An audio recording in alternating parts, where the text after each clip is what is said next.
आज हामी हेर्दै जाँदैछौँ कन्करेन्सीको बारेमा। सो भित्र छिर्नुभन्दा अगाडि हामी कन्करेन्सीको फ्यु अफ द टपिकहरू चाहिँ आज डिस्कस गर्छौँ, which are why is concurrency hard. त्यसमा पर्छ race condition, data race, atomicity, memory access, synchronisation.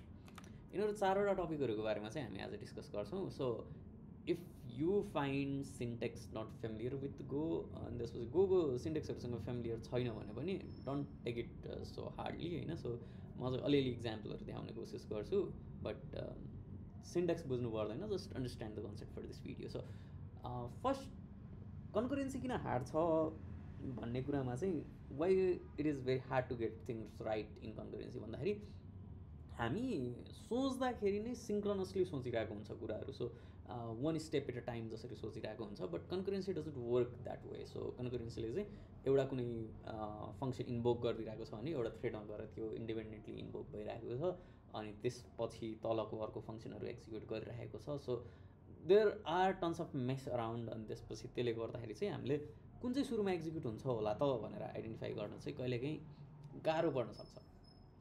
So त्यसैको अराउन्डमा कमन पिटफल्सहरू चाहिँ के छ भन्ने कुराहरू हेर्छौँ हामी। सो एउटा छ रेस कन्डिसन होइन। सो हेरिहालौँ रेस कन्डिसन कस्तो देखिन्छ भनेर होइन। सो म चाहिँ के गर्छु भन्दाखेरि एउटा फङ्सन बनाएँ। यो फङ्सनभित्र चाहिँ के गर्यो भन्दाखेरि गो फङ्सन गरेर अनि त्यसपछि गएर यहाँ चाहिँ मैले चाहिँ के गरेँ भन्दाखेरि fmt dot print line hello गरेँ। यो फङ्सन कल पनि गरिदिइसकेँ मैले ल होइन। अनि त्यसपछि गएर चाहिँ यहाँ चाहिँ मैले के गर्छु भन्दाखेरि fmt डट प्रिन्ट वर्ल्ड गरेँ ल। सो अब हामीले सोच्दाखेरि चाहिँ कसरी सोच्छ भन्दाखेरि ओहो मैले त यो फर्स्टमा यो फङ्सन एक्जिक्युट गरेको छु। सो सुरुमा हेलो प्रिन्ट हुन्छ, त्यसपछि मैले वर्ल्ड प्रिन्ट गरिरहेको छु, सो वर्ल्ड प्रिन्ट हुन्छ। बट गोले चाहिँ के गर्छ भन्दाखेरि एउटा गो रुटिन कल गरिदिन्छ। So you can think of it like a different thread होइन। It's not actually a thread नै हो, but it's a bit different. So will discuss later in this video, but not today's context. So यसमा चाहिँ के गर्ने भन्दाखेरि चाहिँ अब एउटा रेस कन्डिसन आउने भयो। सो यो एक्जिक्युट हुनुभन्दा अगाडि यो एक्जिक्युट हुने भयो।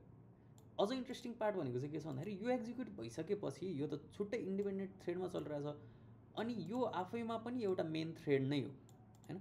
सो यो थ्रेड एक्जिक्युट भएर सक्यो, मेन थ्रेड एक्जिक्युट भएर सक्यो, यो कुनै अर्को थ्रेडमा एक्जिक्युट भइरहेछ, वी डोन्ट केयर। अनि यो वर्ल्ड प्रिन्ट गर्ने बित्तिकै के गर्छ भन्दाखेरि सर्ट हुन्छ। सो भनेको प्रोग्राम एक्जिक्युसन अफ हुन्छ। अब इट्स लाइकली द्याट यो पनि हुनसक्छ लाइक वर्ल्ड प्रिन्ट हुनुभन्दा अगाडि हामीले यहाँ अरू केही अपरेसनहरू गऱ्यौँ भने हेलो पनि प्रिन्ट हुनसक्छ। But let's see with example first होइन। सुरुमा गएर मैले के गरेँ भन्दाखेरि यो रन गऱ्यो भने चाहिँ के हुन्छ भन्दाखेरि हामीले अघि भने जस्तै वर्ल्ड प्रिन्ट भयो, हेलोको लागि कुर्दा पनि कुरेन किनकि त्यो सेपरेट थ्रेडमा थियो, मेन थ्रेड चाहिँ टर्मिनेट भइसक्यो। So that's one problem of race condition. अर्को अब हामी बुझौँ डेटा रेस भनेको के हो त। So it's similar like race condition, but race कन्डिसनले गर्दाखेरि हुनसक्ने अर्को कुरा के भनेको छ भन्दाखेरि एउटा हेरौँ काउन्टर राखेर, काउन्टर 0 भनेर राखेँ मैले, अनि यो गो रुटिनले चाहिँ के गर्यो भन्दाखेरि काउन्टर अपडेट गरिदियो होइन। सो अब के हुनसक्छ त पोसिबल सिनारियोज भनेको हेरौँ एक्जिक्युट गरेर। सो काउन्टर 1 भनेर आयो यहाँ चाहिँ, लेट्स सी। अब 1 भनेर किन आयो त त्यो हेरौँ। सो यहाँ चाहिँ के भयो, काउन्टर मैले सुरुमा 0 सेट गरेँ, एउटा गो रुटिन कल गरिदियो, त्यसपछि गएर यहाँ मैले एउटा कुनै फङ्सन कल गरेँ। सो यसले चाहिँ वर्ल्ड प्रिन्ट गर्यो, त्यसपछि मैले फेरि काउन्टर नै प्रिन्ट गरेँ होइन। सो इट्स नट लाइक अघिल्लोचोटि 1 आएको थियो अहिले पनि 1 नै आउनुपर्छ भन्ने पनि छैन। सो सी मैले 4 चोटि रन गर्दा एकचोटि चाहिँ के आयो भन्दाखेरि काउन्टर चाहिँ 0 आयो।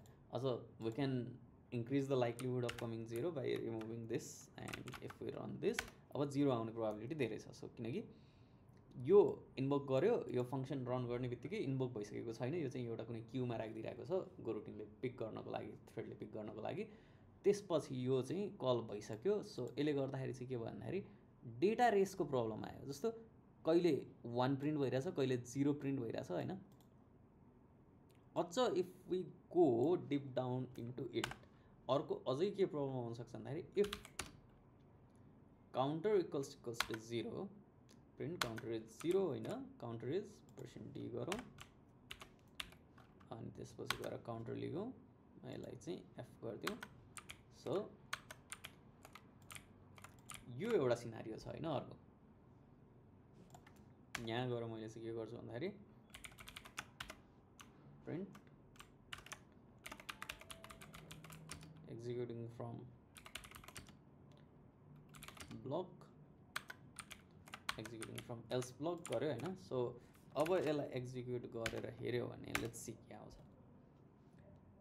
इफ ब्लक सो इफ ब्लकमा हुँदाखेरि त काउन्टर त 0 थियो हैन काउन्टर 0 भयो भने मात्र इफ ब्लकमा छिर्छ नि त तर काउन्टर इज भनेर यसले भ्यालु चाहिँ कति दियो भन्दाखेरि इफ ब्लक अनि ब्लक काउन्टर इज 1 भनेर दियो काउन्टर इज 1 भनेर दियो सो लाइन ब्रेक गरिदिउँ यहाँ चाहिँ अलिकता रिडेबल नहुन सक्छ सो अब हेरौँ and it's not always the case so counter is 0 भनेर आयो फेरि नेक्स्ट टाइम कल गर्दाखेरि फेरि एकचोटि कल गरौँ गुड नो त्यो पनि हुनसक्छ सो लेट्स सी यहाँ चाहिँ के भयो executing from if block counter is 1 भनेर आयो इफ ब्लकबाट कल भएको भए त काउन्टर त 0 आउनुपर्ने थियो सो यो चाहिँ डेटा रेसको प्रब्लम भयो किन भन्दाखेरि चाहिँ लेट्स सी त्यसपछि हामी सँगसँगै एटोमिसिटीको पनि कुराहरू हेर्छौँ होइन यहाँ के भइरहेछ बुझ्नको लागि इफ ब्लकमा छिर्दाखेरि काउन्टरको भ्याल्यु फेस गर्दा यसको भ्याल्यु 0 नै थियो but these are independent operation सबै अपरेसन आफैमा इन्डिपेन्डेन्ट छ अनि यो लाइन प्रिन्ट गर्दै गर्दा एउटा थ्रेडले यो गो रुटिन पनि कल हुन थाल्यो सँगसँगै गो रुटिनभित्र अपरेसन छ यो आफैमा एटोमिक अपरेसन पनि होइन सो इट्स नट द्याट मैले भनेअनुसार यसरी पनि होइन कि यो कल भयो अनि त्यसपछि बल्ल यो इन्भोक भयो द्याट्स नट अलवेज करेक्ट होइन सो सुरुमै यो कल भएर अनि त्यसपछि यो कल भइरहेको पनि हुनसक्छ एनिथिङ क्यान ह्यापन तर यो के भयो भन्दाखेरि यहाँ चाहिँ के छ फेच इन्क्रिमेन्ट स्टोर तीनटा अपरेसन हुन्छ यसले आफैले गर्ने भनेको सो तीनटा अपरेसनको बिचमा स्टोरसम्म कम्प्लिट नगरीसम्म यदि यो चेक गरेको थियो भने यो ब्लकभित्र छिरिसक्यो अनि यो लाइन एक्जिक्युट गर्दै गर्दा अथवा यहाँ प्रिन्ट गर्ने बेलामा यसको भ्यालु फेच गर्ने बेलासम्म यो अपरेसन तीनटै सकिसक्यो भने यसले चाहिँ अब काउन्टरको भ्यालु 1 पाउने भयो सो इफ ब्लकमा छिर्यो तर काउन्टरको भ्यालु 1 पायो सो दिस इज डेटा रेसको प्रब्लम अब त्यसैसँग आउँछ कन्सेप्ट भनेको एटोमिसिटीको सो केलाई एटोमिक बनाउने कुन कुरालाई एटोमिक मान्ने सो सबभन्दा सुरुमा बुझ्नुपर्ने भनेको कन्सेप्ट त के छ भन्दाखेरि एटोमिक भनेको के हो एटोमिक भनेको आफैमा सिंगल एन्टिटी केलाई as a single entity treat गर्ने सो यदि यो काउन्टर भन्ने फंक्सन यदि यो फंक्सन हामी इन्भोक गर्न थालिसक्यौं भने we would like it to complete so यो आफैमा एउटा एटोमिक हुनु पर्यो यो तीनटा अपरेसन हुनु भएन तीनटा अपरेसन भए पनि इन्डिपेन्डेन्ट अपरेसन हुनु भएन यसलाई चाहिँ एउटै ढिक्काभित्र राख्नु पर्यो सो त्यसको मिनिङ चाहिँ के छ भन्दाखेरि यदि यो फंक्सनले फेच गरिसकेको छ भने काउन्टर अब हामी के चाहन्छौं भने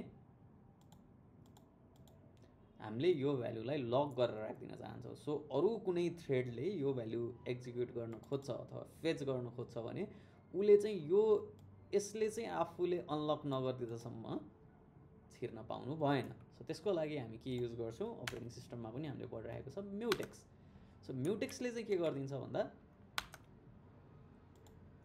सो म्युटेक्सले एउटा लक लगाइदियो लक इनेबल गर्यो अनि त्यसपछि बल्ल हामीले के गर्यौं भन्दाखेरि जुन यो तीनटा अपरेसन छ अब तीनटा अपरेसन एकैचोटी एक्जिक्युट हुने भयो सो फेच गर्ने भयो इन्क्रिमेन्ट गर्ने भयो स्टोर गर्ने भयो अनि बल्ल यसलाई अनलक गरिदिने भयो सो अब हामीले यो प्रब्लम चाहिँ देख्दैनौं कहिले पनि सो कुन प्रब्लम भन्दा यो प्रब्लम जुन भइरहेको थियो executing from if block counter is 1 भन्ने हामीले जतिजति नै रन गरे पनि यो चाहिँ अब हामीले देख्न चाहिँ पाउँदैनौं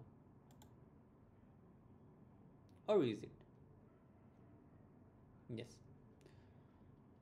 तर त्यसलाई मेक स्योर गर्नको लागि हामीले के पनि गर्नुपर्छ भन्दाखेरि यहाँ पनि हामीले के गर्नु पर्यो म्युटेक्स डट लक र म्युटेक्स डट अनलक गर्नु पर्यो त्यो अझै पनि हुन सक्ने प्रोबेबिलिटी किन थियो भन्दाखेरि यहाँ छिर्नु भन्दा अगाडि नै पनि यसको भ्यालु 0 छ हैन सो 0 मा छिर्न त पायो बट यसले अब बल्ल म्युटेक्सले गेन गर्यो अनि त्यसपछि इन्क्रिमेन्ट गर्यो भने पनि यसको भ्यालु चाहिँ 1 आउन सक्ने प्रोबेबिलिटी थियो सो अब यहाँ चाहिँ के भयो भन्दाखेरि इफ यो गो रुटिन एक्जिक्युट भइसकेको छ इन्भोक भइसकेको छ भने यसले चाहिँ मस्त आफ्नो टाइम लिएर फेच गर्ने भयो इन्क्रिमेन्ट गर्ने भयो स्टोर गर्ने भयो होइन भने मेन थ्रेडमा हामीले म्युटेक्स इनेबल गरिसक्यौँ, यसले अब क्रिटिकल सेक्सन हेर्छ अनि क्रिटिकल सेक्सन हेरेर अब यो काउन्टर फेच गरिसकेपछि अब यसले आएर इन्क्रिमेन्ट गर्न खोज्यो भने अथवा फेच गर्ने खोज्यो फर्स्ट स्टेप नै गर्न खोज्यो भने नि यसले रोक बाई मेरो पालो भन्छ अनि त्यसपछि मेन थ्रेड चल्छ। सो यो टोटल ब्लक एक्जिक्युट नहुँदासम्म त्यो पनि क्रिटिकल सेक्सनको लागि। सो क्रिटिकल सेक्सनलाई चाहिँ यसले होल्ड गरेर राखिराख्छ। सो काउन्टर 0 कल भयो, त्यसपछि गएर यसले फेच गरिसक्यो भनेपछि 0 भ्याल्यु फेच गरिसक्यो, इफ ब्लकभित्र छिर्यो भने यसको भ्याल्यु अब हामी चाहिँ के भन्न सक्छौँ भन्दाखेरि इट्स सर्टेनली गन बी 0। यो चाहिँ सधैँ यो ब्लकभित्र छिर्यो भने यहाँ बिचमा गएर यसको भ्याल्यु चाहिँ यसरी चेन्ज चाहिँ हुँदैन। सो यसलाई चाहिँ हामी के भन्छौँ भन्दाखेरि मेमोरी एक्सेस सिङ्क्रोनाइजेसन भन्छौँ यो कन्सेप्टलाई चाहिँ। सो एटोमिसिटी भनेको चाहिँ यो पार्ट भयो होइन। सो एटोमिसिटी कसरी गराउने भन्दाखेरि मेमोरी एक्सेस सिङ्क्रोनाइजेसन गराएर हामीले एटोमिक अपरेसन बनाउन सक्यौँ। सो म्युटेक्स लगाएर लक लगाएर चाहिँ। सो एटोमिसिटीको कन्सेप्ट भनेको चाहिँ के हो भन्दाखेरि जतिवटा नै अपरेसन इन्डिपेन्डेन्ट अपरेसन भयो भने यदि तिनीहरू एकैचोटि एउटै ढिक्कामा रन हुनुपर्छ भने त्यसलाई चाहिँ एटोमिक बनाउनु पर्यो र त्यसको लागि हामीसँग भएको एउटा वान अफ द वे भनेको चाहिँ मेमोरी एक्सेसलाई सिङ्क्रोनाइज गर्ने भयो। तर यसले अझै पनि एउटा प्रब्लम चाहिँ सल्भ गर्दैन है, त्यो भनेको रेस कन्डिसनको। सो अझै पनि के हुनसक्छ भन्दा हुन त हामीले यसलाई सुरुमा इन्भोक गरेको हो, सो यो रन हुनुपर्ने हो सुरुमा, बट अझै पनि प्रोबेबिलिटी के छ भन्दाखेरि वी डोन्ट नो, जुनै पनि रन हुनसक्छ, यो पनि रन हुनसक्छ, यो पनि रन हुनसक्छ। सो एउटा कुरा हामीले मेक स्योर के गर्यो भन्दाखेरि यो चेक गरिसक्यो भने यहाँ गएर भ्याल्यु चाहिँ यसको 0बाट 1 चाहिँ चेन्ज हुँदैन भन्ने चाहिँ भयो। बट यो 0 नै हुन्छ कि यो सुरुमै 1 हुन्छ भन्ने चाहिँ वी स्टिल डोन्ट नो। किनकि अब यहाँ गएर मैले टाइम डट स्लिप राखिदिएँ, 1 सेकेन्ड पनि पर्दैन, 1 मिली सेकेन्ड राखौँ होइन। 1 मिली सेकेन्ड नै राख्यो भने नि 1 मिली सेकेन्डसम्म लक लगाएर राख्यो भने पनि यसले चाहिँ अब के हुने भयो हेरौँ है।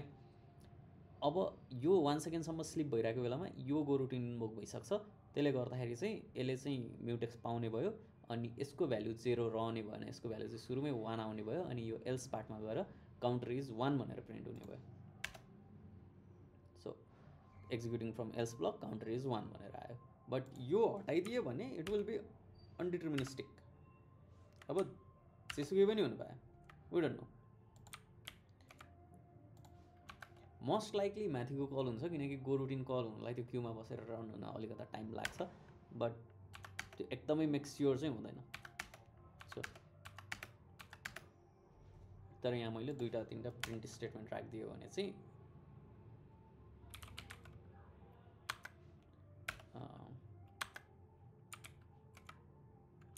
let's not add this.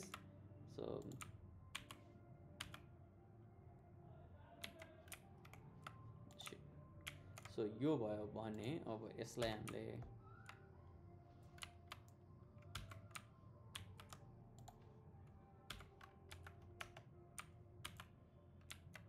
Okay let's do this एकचोटि रन गरिहेरौँ। सो यो चाहिँ अब counter is 0 executing from else block. So अब चाहिँ एल्स ब्लकमा गयो किनकि सुरुमा यसले गर्दाखेरि चाहिँ के गर्यो भन्दाखेरि यसले इन्भोक हुने टाइम पायो, म्युटेक्स लेख्नुभन्दा अगाडि यसले म्युटेक्स लेखिहाल्यो अनि त्यसपछि एल्स ब्लक कल भयो, यहाँ गएर 1 कल भयो। So this is how it works. So अझै पनि के भयो भन्दाखेरि रेस कन्डिसनको प्रब्लम चाहिँ यहाँ एराइज भइरहेको छ। सो यो हुन्छ नै भन्ने चाहिँ छैन, फेरि यो प्रिन्ट स्टेटमेन्टले गर्दाखेरि 1 नै आउँछ सधैँ भन्ने पनि छैन। So it can be 0, sleep त राखेको छैन होइन। ओके सो यहाँ चाहिँ 0 आयो है। सो हामीले हेऱ्यो भने चाहिँ सो अझै पनि डिटर्मिनिस्टिक वेमा चाहिँ छैन किनकि रेस कन्डिसन अझै पनि जिउँदैछ। So we will see how race condition can be eliminated, अरू कसरी गर्ने भनेर। सो यो भनेको चाहिँ एकदमै जेनरल टपिक अफ कन्करेन्सीहरू भयो। सो किन कन्करेन्सी डिफिकल्ट हुन्छ, केले गर्दाखेरि कन्करेन्सीलाई डिफिकल्ट गराउँछ, यो त हामीले एकदमै सानो इक्जाम्पल हेरिरहेछ। यसमा समेत यति धेरै कम्प्लिकेसनहरू छ, यति धेरै पर्मुटेसन कम्बिनेसनहरू बनिरहेछ, पोसिबिलिटीहरू बनिरहेछ अनि डिटर्मिनिजम छैन होइन भने अब बी द्याट बी अरू फङ्सन छ, मेथड कल गरिरहेछ भने त कति धेरै कम्प्लेक्सिटी आउन सक्छ। So that's the very basic fundamental concept of concurrency. सो आज हामीले 4वटा टपिक डिस्कस गऱ्यौँ. Hope you like it. So thank you for watching. Bye by.